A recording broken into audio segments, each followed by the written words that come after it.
How's it going, everybody? This is Al once again coming at you with the first look for DraftKings NFL, looking at the divisional round of the playoffs. We got a 4-game slate.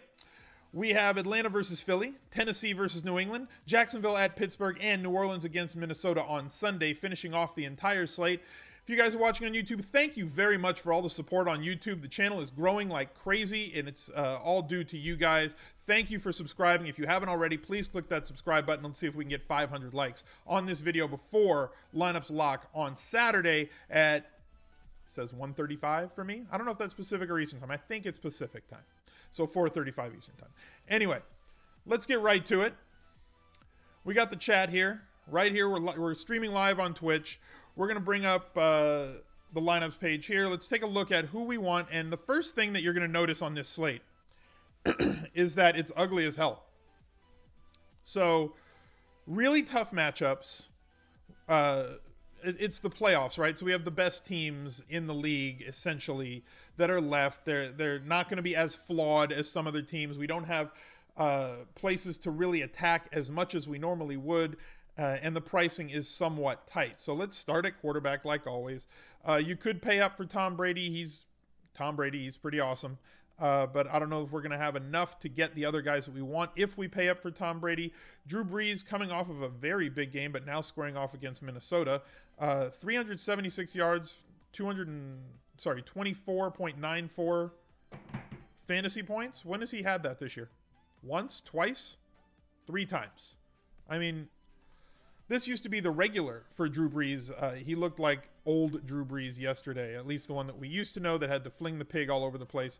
Roethlisberger, fine at home, fine. Squaring off against Jacksonville, not as thrilled to go with Ben Roethlisberger. I'm not sure that he can hit a ceiling game, go for 300 yards and 3 touchdowns. Against Jacksonville, Case Keenum against New Orleans, that's all right. Mariota, 5.9K. We've seen the rushing upside from him. Had an okay game, 2 touchdowns, 46 yards rushing, had 60 yards rushing against Jacksonville in week 17. Obviously threw a fluke touchdown to himself, really not planning on the Mariota to Mariota stack once again this week. Matt Ryan going up against Philly in Philly is definitely in play at 5.7K. This is probably the range that we're going to look to. Probably not going to go with Nick Foles. Betspoker, thank you for the however many bits that was, 10 bits. Appreciate the support of the channel. So I don't really think I want to pay for Nick Foles in this situation.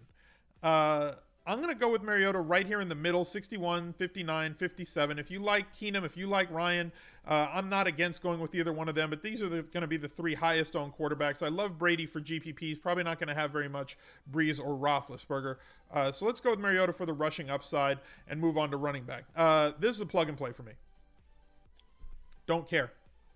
I know it's against Jacksonville. I don't care. I'm playing Le'Veon Bell.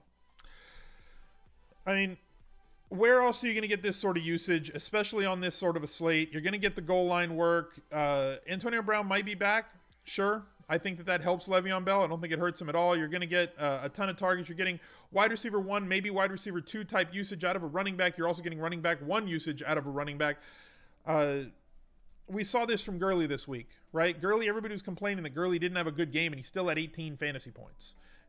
10 targets and only got 10 receiving yards. A ridiculous outlier from Gurley in the wild card round. If you told anybody that they would have 100 yards rushing out of Gurley and 10 targets on the day, he would have been 100% owned, and nobody would have faded him because there wouldn't have been any merit to doing so. So the volume was there. I expect the volume to also be there with Le'Veon Bell. They're going to lean on him as much as they can. Derrick Henry, the only show in town right now, but squaring off against New England. In New England, massive games the last 2 weeks in terms of volume. Still not going to be involved in the passing game. That's really a concern for me. 23 carries, 28 carries, both close games. I don't know that this game is going to be as close. I think that Tennessee is going to have to throw to be competitive in this one. Not really expecting as big a game from Derrick Henry, though he has busted off 3 big plays, a 29-yard catch, a 66-yard catch, and a 35-yard run last weekend against Kansas City. Not really sure that I want to go with Henry this week. Outside of tournaments, not really a cash game consideration for me. Leonard Fournette, 6,900, nice. I'm okay with him. You know you're going to get 20 carries. You know you're going to get targets in the passing game. This is what's most intriguing to me is that at the beginning of the year, he wasn't being involved as much in the passing game. And now 5 targets, 3 targets, 6 targets, you're getting inclusion, which means that you're boosting his floor. In addition to all the goal line usage that he gets, in addition, he could have had another touchdown this week, but they play action and went to the tight end in the back of the end zone. I think Leonard Fournette is fine if you want to pay that price. But for me, I think Dion Lewis is the direction that I want to go, especially considering we're going to have to be somewhat sensitive to injuries here. Okay, so we're going to have to look and see, is he in the same situation that he's been in the past 2 weeks with no other running backs essentially dressing? Is White out? Is Burkhead out? Is Gillislee out? If he is one of 2 running backs there, I love Dion Lewis at this price. With him running the ball and being involved in the passing game the way that he has been, at 6,600, you're getting way too much value. Now, 4 running backs are available. I'll temper my excitement for him, but again, it's Monday. It's 8:15 in the morning for me, Pacific time. The games don't lock until Saturday. As I sit right now, Dion Lewis looks like the uber chalk, and I'm okay with that. Home, massive favorite in a situation where he's gotten great involvement in the pass game, the goal line, and 20-ish carries the last 2 weeks. Wide receiver. Now, this presents a bit of a problem. Okay, because I mean, let's do tight end first, because wide receiver we can get a lot more range. Now, Gronk, I want to play him. Gronk, Dion Lewis, not mutually exclusive. You can play the 2 of them in lineups together, as we've seen the last 2 weeks. You just saw Lewis's game logs, and I think that we saw what happens with Gronk since like week 12. This is playoff Gronk right here.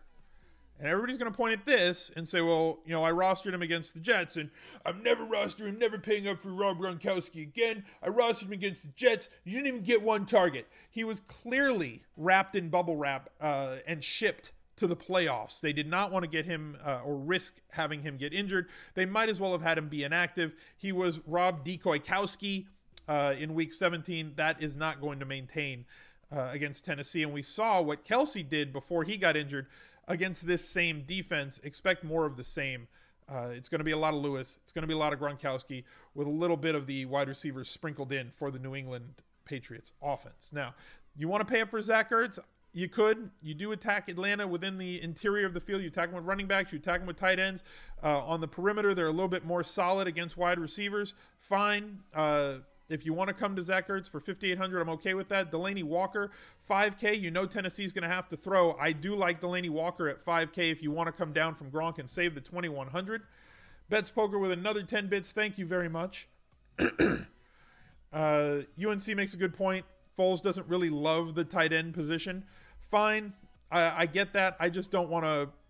I don't want to mess around with it. If I'm going to pay 5,800 for Ertz, I want to get 7,100 for Gronk in my main lineup. If I'm playing single entry, if I'm playing 3 max. Now, if I want to play a massive multi-entry tournament like the Quarter Milli Maker, I'm probably going to go after alternative tight ends or go 2 tight ends to get myself a little bit of a differentiated lineup. Jesse James, not really interested in playing him all that much. Kyle Rudolph, questionable. We're going to have to monitor this as the week goes on. So tight end, really, really narrow for me, and for me, it's Gronk.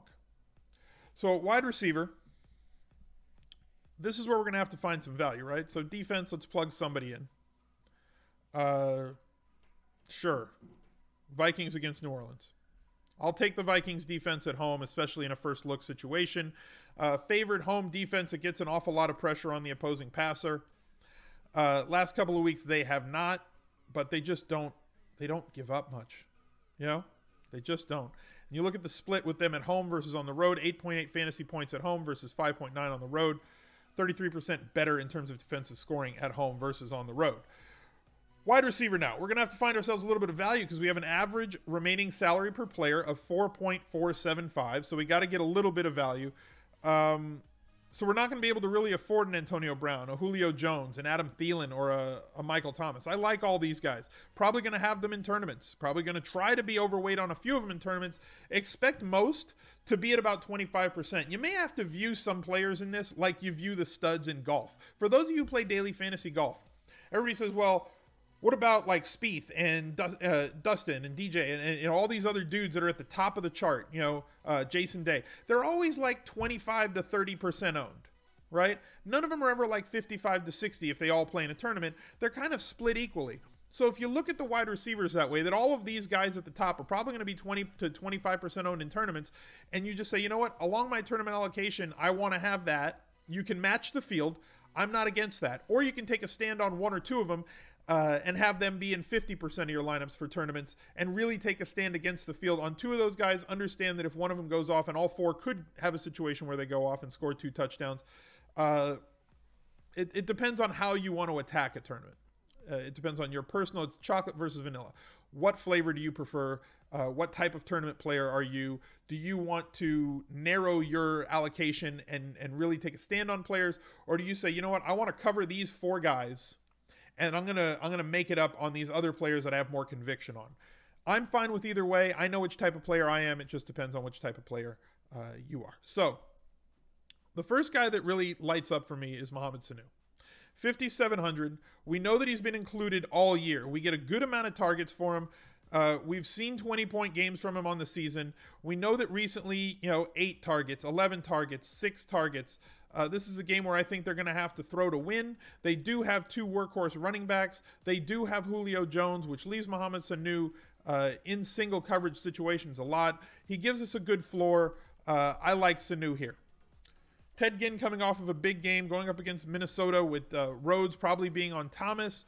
You could say that some extra targets are going to be headed his way. But really, are you going to get more than 5 or 6 targets? He caught a long one this week. He's a game breaker, perfect GPP, floor to ceiling guy, not much in between. Don't know that I really want to go with him. Looking at New England's wide receivers, Cooks, Hogan is questionable. We're going to have to monitor this.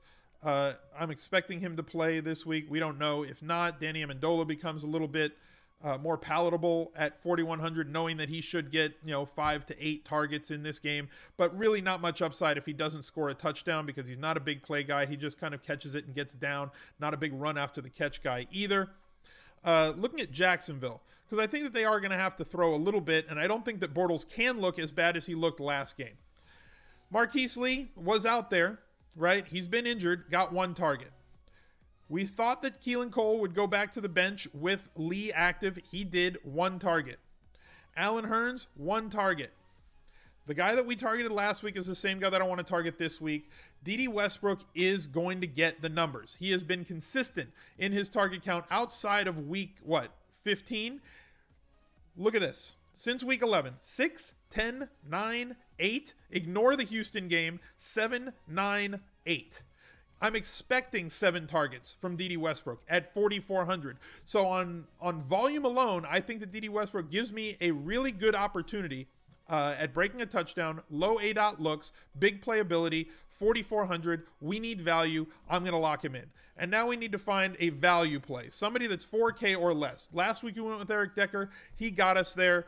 Had his 5 targets. One of them happened to be in the end zone. It was kind of a bailout touchdown, but you know what? That's why we rostered him over Albert Wilson, was because he had a higher touchdown expectation, and he ended up getting there for us on that last drive.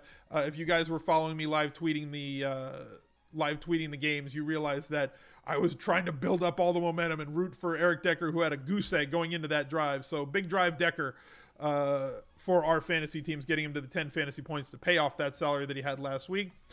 Corey Davis was big as well this weekend. 7 targets, 4 receptions, and was absolutely missed. Just whiffed on a sure touchdown from Mariota. Was wide open on a wheel route down the right sideline. Mariota missed him. Sitting at 3,400, if he's going to still get this sort of targets, from 5 to 9 targets, I like him at 3,400. He is probably going to be somewhat chalky. Gives us 4,400 to spend on a flex play. Don't mind Coleman. If White's back, probably not going to play him. Keelan Cole not interested. Amendola. So it comes down to me, to Coleman, White, or Amendola. Of these 3, probably like Coleman the best. You know you're going to get secondary back carries, right? You're not going to get 20 touches out of Coleman at 4,400, but you're not going to get 20 touches out of either of those other guys as well. If James White is 100%, we haven't seen him included in the passing game as much as we did in the playoffs last year, anytime during this season, where people thought he was going to take a massive leap forward. Tevin Coleman has just been steady. He has also not scored a bunch of touchdowns recently, though he has 8 on the season. You do have touchdown upside with Coleman. If you want the floor, you can go with Amendola. I'm going to lock in Coleman, and I kind of like this as a first look lineup. Going with Mariota, Le'Veon Bell, Dion Lewis, Mohamed Sanu, DeDe Westbrook, Corey Davis, Rob Gronkowski, Tevin Coleman, and the Vikings defense. Now, looking at this to see if we can optimize for a later game, New Orleans, Minnesota, Pittsburgh, Jacksonville. Tevin Coleman plays in the first game, so we're going to move Coleman out of here because you want to leave yourself the flex as often as you can, right? You want your latest player to be in the flex. So Coleman's going to go here, moving Le'Veon Bell to the flex because that's the way you need to roster your lineup. Just in case, always put the latest starting player in your flex position. It gives you more flexibility to utilize late swap in case you're blocked and you can pivot to somebody else. Having that running back in your flex allows you to pivot to a tight end, a running back, a wide receiver, and you can do it all the way up until that game kicks off on Sunday morning if you're blocked or if you have to get more contrarian in case your lineup really didn't get there. So that's going to do it for First Look. Thank you guys for being here. Don't know if we're going to do one next week for the 2-game slate. Not really a point on a First Look lineup for a 2-game slate for the playoffs. So thank you very much for tuning in every week this year. Thank you for the continued support. Please click that like button and subscribe before you leave. And there are links down below to find me on any other social media channel. Thank you guys for being here, and we'll catch you later. Bye, everybody.